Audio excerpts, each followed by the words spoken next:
Wow, welcome to Road Poet Studio, the TV show that invites you, the viewer, to come on and be on. So if you sing, dance, juggle pianos, tap dance across stage, we want you in the chair where Joe Ross is sitting. Joe, hi, how are you tonight with Joe? Fine, thank you. And this is a question I've been thinking about asking you all day. Now, what do you like to be called? You're a publisher and a writer. And what do you like to be called? I'm an editor first, Yeah. and a publisher second, and I also write. Good, but what do they call the kind of publishing you're doing? Is it? It's basically independent publishing. I call it like micro publishing. Micro publishing, because you're yeah. helping other people hit the page. Right. And, I mean, that's, because I always do this. Today we have so much beautiful technology, and you can get these books out. If you want a copy of this book, what you do, not the book itself, we're going to sell you the cover. You're not even going to sell it. You can have it for free. You go to Amazon.com and you'll get a picture of the cover and you can print it out and you'll have a picture of the cover of my book. And you can get the back cover if you want for free. But again, back to what we was talking about. There's the flash drive. It's got the manuscript on it. But how do you get this in here? And you're the man that can do that. That's exactly what I do, as a matter of fact. What I do, when someone finishes a manuscript, they give me the manuscript. I then edit first, because if it's not edited, I won't publish it. Yeah. Because the key is to make it look as good as we can and to be as good as we can. Once the author and I are both satisfied with the product and the way it looks, then I'll format it, which is to get it into the format the book is actually going to end up in. Then the author looks at it again to make sure everybody's happy, and then we go to a printer and print it. Wow. I mean, and today it's just like magic. It's just so incredible. It used to be, I can remember the days you had to buy like 3,000 books to get them to print one. You'd end up with a whole garage full of books. Usually nobody would buy. Like, I think it was Thoreau, Henry David Thoreau used to say that he had a library of 1,000 books, which 994 of them was his. You know what I mean? And but today you can have one, you can have 20, you can have 50 books in a heartbeat. Times have changed. The technology obviously has made it much easier to work. When Stephen King wrote his first novel, I believe it was either Stephen King or Patterson, they couldn't sell it, so they ended up printing it themselves. They had to print 2,500 or 5,000 copies. Yeah, I mean, I remember those which things. means they're in the garage. What I tell people as a publisher, none of my books will ever end up in the Buck bookstore. Yeah. Because my minimum quantity is one. So you can have anything you want as an author, and I will produce whatever quantity you need, or I need, and we both need together, because generally it's more than one, obviously. But the minimum quantity is one. And if somebody goes to Amazon or Barnes & Noble or any other bookstore, and that book is ordered, they're ordering a book that hasn't been printed yet. They then send in the order, and the printer will print one book. It may sound to some of the viewers out there that we're trying to sell you something, but really we're not. This is really, to me, a public service announcement, because I came from the old days. So many writers, that's why I've had open mics through the years. I've published people in anthologies, because so many people have this dream of becoming writers, and it ends up in the drawer. It never sees the light of day. Even Emily Dickinson, which a lot of her work, people thought nobody knew. In Amherst, they knew her because she passed her work around. Right. But nothing hit the page till long after she had expired. And that's not an unusual circumstance. One of the things that happens, I work with people who may or may not have ever written a book before. That's one of the things I work with them as long as it takes to get it as good as we can do. I remember the first piece I ever wrote. There are certain things that just jump at you. For instance, even on TV today, hopefully not this TV show, you'll hear somebody refer to something as being very unique. That's one of my catchphrases. There's no such thing as very unique. If it's unique, it's unique. I would like to mention here now, one of the things that caught my attention right off. Could you hold that book up Sure. here? Now, that's by Dave Maynard from WBZ, who had community auditions. And to me, he was an important gentleman, Like I'd like to think my show kind of models after him a little bit. I remember the days. I didn't remember him so much from community auditions as I remembered his night show with Dave Maynard on the radio. And the thing that used to blow me away, he used to play Rod McCunin almost every night on vinyl. In those days, poetry on vinyl was a big deal. And when I was a kid, I got to meet Rod McCunin. Down here, I don't know if anybody here remembers Go-Go Bowling Alley. It was when they tried to bring those 15-pound balls you need two men and a mouse to lift it. Like the Beverly, he was down here performing on like Lane 3 or something with the Go-Go Sisters or something like that. So, Dave Maynard always pushed him before anybody. And Dave Maynard, you were telling me there's still like a credit to Dave Maynard. If you were to watch community auditions on Sunday morning, you will see at the end of the show there's still a credit to Dave Maynard.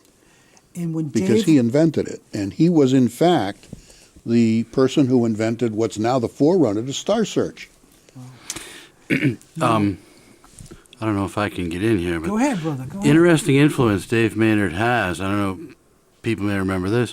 When Dave Maynard retired, he was replaced on the air by Tom Bergeron of Haverhill. Yep. And that's Tom Bergeron who does Dancing with the Stars today. It's interesting that you would mention that, because if you look on the back of the book, one of the pre-publication comments was by Tom. Tom Bergeron, good. Tom Bergeron wrote it. A local boy from Haverhill, I might add. Yeah. Absolutely. Wow, that is incredible. And how long ago did you publish that? You had to ask that, didn't you? Yes. Just give it your best shot. 2012. 2000. And what year did we lose Dave Maynard? 9 weeks, or 9 days after he finished writing the first draft. He passed away. I'm very grateful we have that book, and I'm very grateful that you published it. Now, you have a book there for caregivers that you and was it your wife wrote? My wife wrote it, I edited it, and did a lot of the research. It's called Fast Track for Caregivers. And contrary to what anyone thinks, I would love to sell them. I'm not here just for the fun. It'd be nice to sell. This was written because of a need which we discovered, and my wife is an advocate for special needs kids and has turned out to be an advocate for almost anybody who needs any special services. She knows all the right doctors and all that sort of thing. We wrote the book basically as a memoir of that. The stories in it are all true. Names have been changed to protect the innocent, but the stories themselves are absolutely true. And the hints are invaluable. In fact, we have checklists at the back that are very, very valuable. We do presentations on that all the time. And it's been very, very popular. It's a good book. I find books much more spiritually uplifting than I do the web. You got a book in your hand, you feel like you got something with you. Many people prefer picking up a piece of paper and a book. However, a lot of the younger people especially prefer ebooks. So when I do a book, I also do the ebook. So you can find the Dave Maynard Spin in an ebook or in a print version. And in fact, when I can, I also do an audiobook. I don't do the voice, but in fact, Dave Maynard, this book is available in audiobooks, as is this book. These two books are both available in audio. Dale, where is Dale from? I know Dale is from Chelmsford. Dale Phillips. Dave Phillips. And his books, because I met him, we did a thing at the Topsfield Library, and he was one of the other thing. Yes. And you have published him. I have published some of his work, yes. See, that's the great thing about Mike. It's very, very, very hard to get a publisher, and it's very hard to get a publisher that's actually approachable, that you can walk up and say, hey, and that's you. There's a dichotomy. The historical plan is that a publisher, the traditional publishers, and by that I mean the people in New York, the big companies, many of them won't talk to you unless you have an agent. But the agents are out to make money. They won't talk to you unless you have a contract. That's why I love publishing people, because, I figure the first 3 publishings are the hardest to come by. After that, they start getting easy. It's amazing. And sometimes, I remember one of my ladies, I was going with this lady and her son was like 12. I went to a gig. I can't find anybody with a camera. So I hand him my camera, say, take a picture of me. And now he's in a magazine with a photo credit and he's 12. Other people out there beating the brush, trying to find a way they can do that. Now, we're going to jump over to Bill. Bill, would you like to introduce yourself, brother? Sure. I'm Bill Gleed. I come from Haverhill, Massachusetts, and I'm a bass player. Yeah. With a What else? ukulele. With a ukulele. What else? What else do you want to know about me? Right, and you're also a poet. That explains it right I am a there, poet. right? I'm a poet, and I'm also sounds weird. I'm a college professor, Wow. which I find amazing every morning when I wake up. That's what I get to do. But I teach writing. I've taught. I may have some students from Beverly. Actually, I used to teach at Middlesex Community College, so I may have some students from Beverly. And you're hoping to have a book out soon? I'm hoping to have a book out soon. I am. I spent about 11 years managing the Robert Frost Farm up in Derry, New Hampshire, for the state of New Hampshire, and while I was doing that, I was paying attention to the state, not myself, and I've decided it's time for me to put my own book out. So, You know, God, it's I'm so proactive when it comes to writing and publishing, because when you're done, nobody said he made. Really, they don't look at how much money you made or a lot of this stuff, how many hours you spent in the office. They look at what you left behind. And I remember an old gentleman, I've mentioned this before, that was on my TV show, and afterwards he held up the tape and he said, I won't always be here, but my grandchildren will see me on television. And I met another gentleman, he's my age, he's an older gentleman, but he's got a book his grandfather put out, and he's just so proud of it, and that's what we're trying to do, is leave something to either edify or help the people behind us to come along. well, if you're lucky, you gain your immortality in that way, right? Now, would you like to do a couple songs? You got a couple? Well, I'd like to do a ukulele song for you first. This is a ukulele song that I wrote. I actually wrote on the campus of Southern Hampshire University. Wrote the words, and the words are going to be in the book, actually. But it's just a little song. If you don't mind, I'd be happy to share it with you. Go ahead. Here we go. Here we go.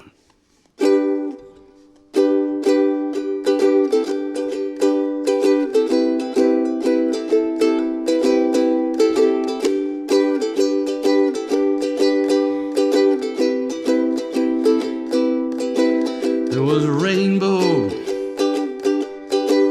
getting crushed by a big gray cloud, but the sun fall back.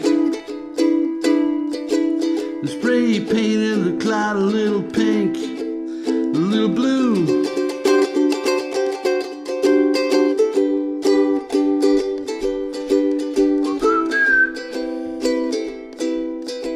Well, they grabbed that rainbow like finger paints in up to my elbows. Scratch my fingers across the sky, left to right, right to left. Rumble deep like the sea, then I set it free, 'cause I got all of it, and it had got all of me, yeah.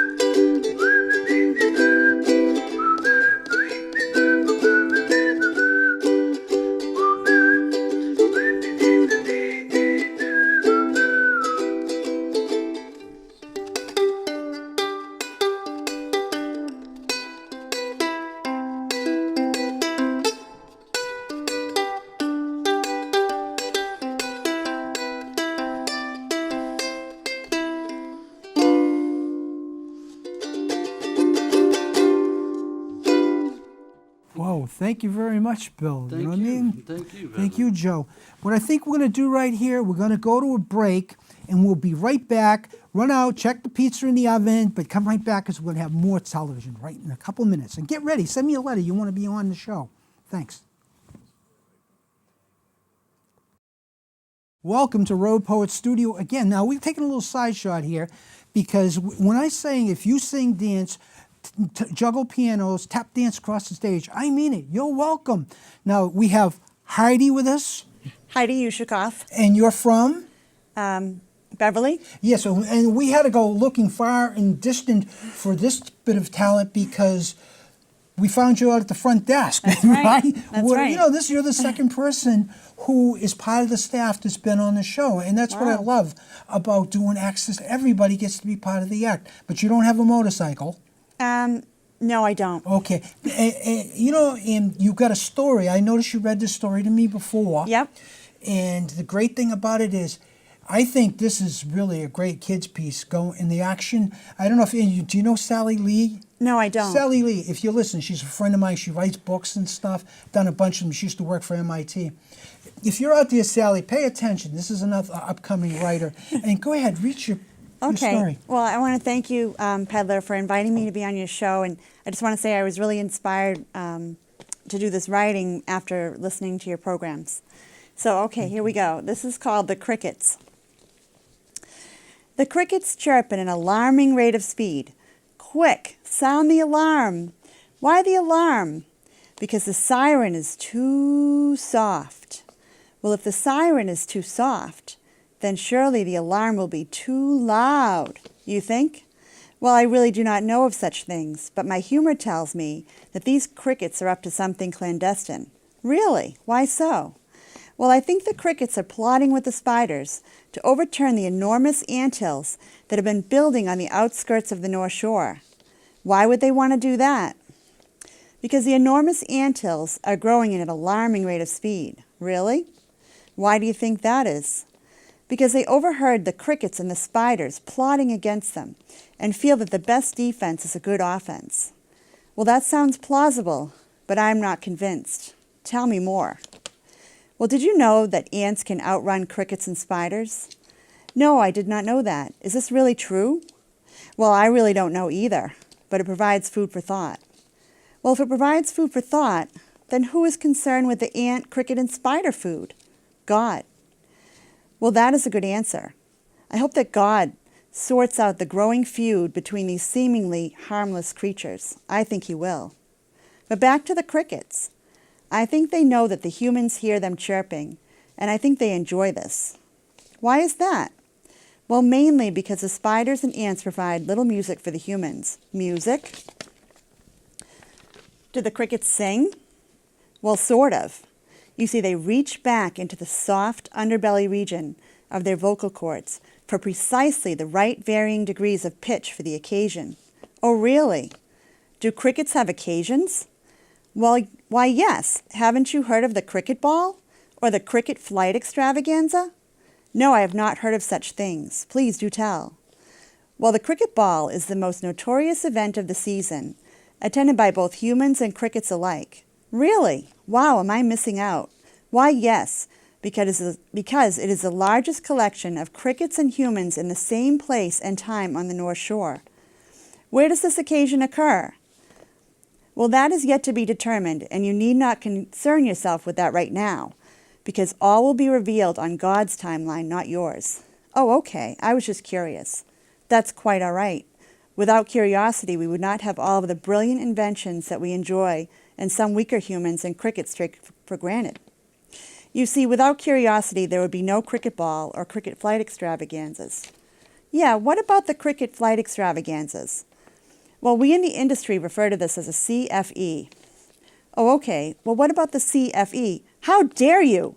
You are not in the industry. Well, how can I get in the industry? It takes years and years of patience and practice. Well, I have plenty of time. Well, that is good because you are going to need it. I will do my best to explain to you the beauty of the CFE. Oh, good. The beauty of the CFE is that the crickets and humans and spiders and ants gather precisely at the stroke of midnight in the parking lot of an undisclosed location for the most beautiful flight known only to crickets, spiders, ants, and humans. You see, even though it is midnight, the salty sun pokes its clever head out for only the briefest of unknown intervals. This causes a twinkling twilight that glitters in the evening rain. Rain? Yes, rain. The rain is needed to create the briefly beautiful rainbow in which the crickets take flight. You don't say, "Wow, that sounds astounding and yet humorous." Precisely, that is the effect that the crickets are going for. Wow. Thank you very much, Heidi. And now, Sally Lee, you out there, pay attention because Heidi's going to be upcoming, and you might want to because Sally Lee not only writes children's books, she's also a brilliant artist. Oh, cool. So yeah, look her up, Sally Lee. Sally Lee. Sally Lee. And I know you have to make the long trip back to my desk. To the desk. But thank you for being, Yeah. I can see more of that story is going to be in the future. So Okay. we'll be right back right after this. Thank you, Heidi. All right, thank you. Whoa, hey, rock and roll, we're back, and I'd like to thank Heidi for a little story, and we're back here with Joe Ross from Rostrum Publishing. Thank you for being here tonight, in case I don't get another chance. My to pleasure. thank you. And Bill, you got a guitar now. I got it. It's a good thing I brought it too. Yes, isn't it all right? Now, Bill is going to play a song on his guitar. Thank you, Bill. Thank you very much. All right. Here we go.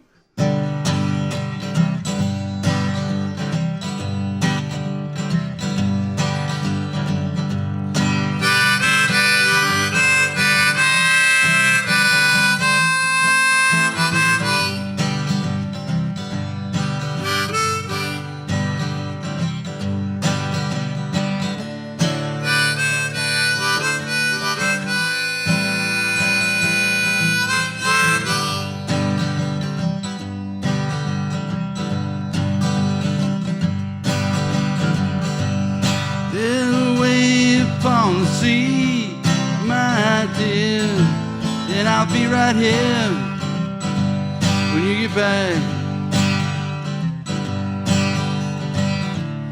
All I want to do is be close to you.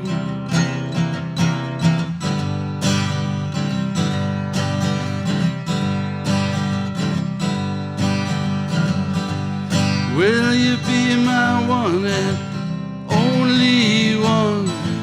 Will you be my love forevermore? I love you and everything I do is for you.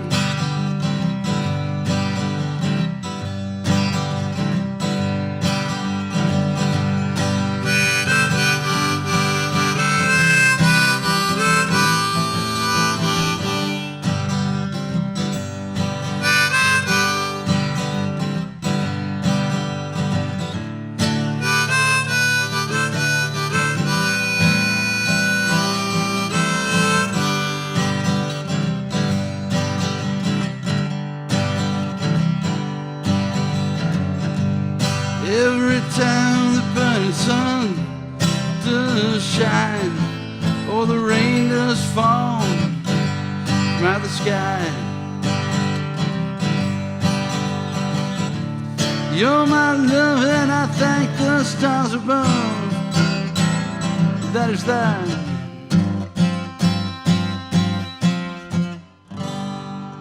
Oh man. Thank you, brother. Thank you very much, Bill. Now, Bill's going to pass off the guitar to his friend, and I'm going to hand him the ukulele. There you go. Here's your ukulele, brother. And I'd like to thank everybody who's been on the show because I like to think you're going to be on again, right, Joe? Absolutely, You'll be down anytime. here. I got lots of information to give you. I'm sure you'll have more exciting stuff. Bill, pay attention. His book's coming up pretty soon. And, just give me some riffs. Now, I'm going to read a poem. Now, why is this poem, Laconia Bound, in my other book, Evo Years? It should be in this book, Laconia book, but we'll have to make an adjustment, I guess. Okay? And just give me a little riff. It's mid-June and I'm taking a run. And you know where I'm heading? I'm heading north. I'm Laconia bound. I'll be packing up my Harley, throwing on my leather, stuffing my t-shirts and my saddlebags, 'cause I'm Laconia bound. I'm riding north with brothers and sisters. Our pipes will be echoing off lakeside walls. And we'll be passing the track, hearing the rumble of the warm-up laps, and heading over into Alton Bay. Watch the sun shine off the bay. Yes, we're heading north. We're Laconia bound. We'll spend our time up at the weirs, enjoying the sun, looking at the rides. Across between Metric Nevada and Harley Heaven. We'll watch the sights of chrome and paint, and we'll enjoy the sounds of revving engines. And we'll watch the reflection of the setting sun bounce off the lake as we watch and wait for the evening's fireworks shows to tell us the day is over. And for all this and more, we're Laconia bound. Thank you, Joe. Thank you, Bill. Thank you, crew. And rock and roll. Be on the next show.